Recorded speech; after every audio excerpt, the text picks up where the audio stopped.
So this is Dave from VideoEffectsUniverse.com, and today we're going to be doing a Photoshop tutorial on how to turn a photo into a cartoon type image. Okay, so basically I have my my image here of some model, and we're going to be turning her into a cartoon. This is quite simple to do, and it's also quite fun as well. Okay, what we need to do first is duplicate the layer. Okay. Then what we need to do is change the layer to colour dodge. Okay, it looks all very bright now. This is perfectly normal. Now what you need to do is press Control and I to invert the image. We'll go completely white, but that's perfectly normal. Now you need to go up to Filter, Blur, Gaussian Blur, and change it to 7 or 7.0. That'll be fine. Okay. Now what we need to do is go up to Layer, New Adjustment Layer, and Threshold. Okay. Select OK. And now what you need to do to this is change the threshold level to 2, 3, 4. Okay. Now we have basically a black and white pen type of drawing of the image. Right, now what we need to do is create a new layer. So go to Layer, New Layer. Okay, name it whatever you want. Okay, you should see it at the top here. And you want to change the blending mode to multiply. Okay.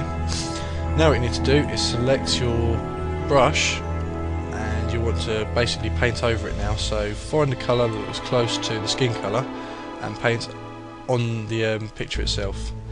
Okay, and as you can see, you will not go over the lines or any of the darker parts, because basically you've changed the screen mode to multiply, so you're pretty flexible with doing this, so you don't need to worry about rubbing out any bits of the face or any of the features. Make sure that you choose a brush size that's big enough, and try to be careful not to go out of the lines if, like here, because that's not part of the face anymore.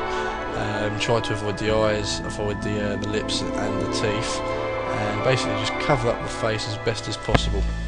When you've coloured in the face, you should get something like this. Okay, and obviously now you just move on to do the other features. I'm going to do the lips now, and I'm going to give her some lipstick. Okay, and make sure that, like I say, you adjust your pen size, or your brush size rather. Zoom in if needed, because it helps a hell of a lot more if you zoom in. Because you can get more accurate with the smaller details such as this. So basically, like I say, just be careful that you don't go over the teeth, and just basically give her some nice lips. Okay.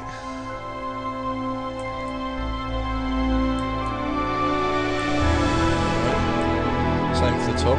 Obviously, when you've got darker areas of the lips, you won't be able to see them because of you can't go over the black lines, as I've stated.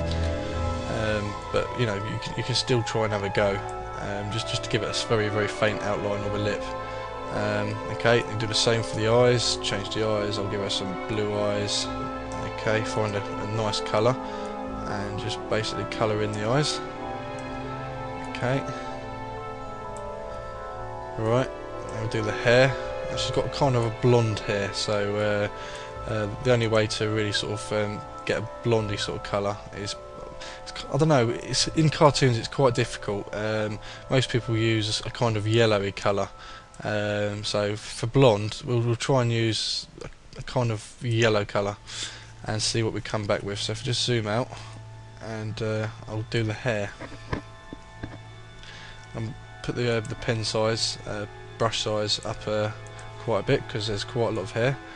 And here we go. Try not to worry about the black background, because that's not really important. You just obviously just concentrate on the face and the hair and the body parts. It's up to you if you want to do the background if you want, but obviously the main feature of this is the face. Okay. So just pan it down a bit more. Okay. And there we have it. We basically have quite a good picture there. And one thing, before you change the colours, so obviously you started off with the skin and the lips and the eyes. When the colour that you're working with first, once you've finished doing what you're doing, always zoom right in and try and see if there's any missed parts. I mean, obviously you can't really see it, but there's a few pixels here that have been missed, a pixel there, a pixel here, you know, so obviously once you've done, just go through the whole thing and make sure that you've tidied the whole thing up and you haven't left any missing pixels that need to be coloured in, okay, because otherwise your picture will look like it's not done properly, so to speak. So yeah, that's one thing you do need to take care of, is making sure that you do go around and make sure that all the pixels are coloured in. Okay, right, just zoom out. Okay, and that's basically a, you know, not too bad picture. I mean, obviously if you want to, you can add shade into the picture. So obviously with the skin colour, if you want to, you can, I don't know, add a bit of a shadow underneath her neck. Obviously make sure that you get the right kind of darkness to it, the right kind of colour depending on the picture itself. Don't go overkill with it, but every now and again, just if you want to, if you've got the time to, just change the brush size. I don't know, just add a line or something like that in certain parts of the face where you'd expect to see a shadow, you know. Just things like that really, just small little details. I mean, sometimes they work, sometimes they don't. Okay, the final touch to this, if you don't want to make a cartoon, you can actually turn it into pop art. So if you want to do that, you just go into Filter, Sketch, Halftone Pattern, right. Okay, change the size to 2, change the contrast to 50, and make sure that pattern dot is selected. Select OK, and there you have it. You now have a pop art picture. There you go.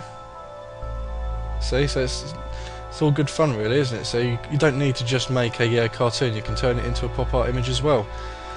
Now obviously if you are doing a pop art image, make sure that you only do the skin first, you know, do the skin, then add the the half tone, and then start colouring the rest of it in, because otherwise, I was just showing you an example here, because I changed the eyes and I changed the lips and then I applied the half tone.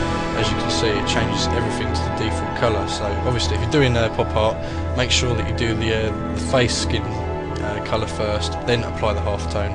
Once you've done that, then you can change the rest of the image. So if I just get rid of that for a second, you know, we're now back to our cartoon. So yeah, that's the tutorial. If you have any more questions, if you want to visit the website videoeffectsuniverse.com, please come into the forum, sign up, and hopefully we'll see you soon. Bye.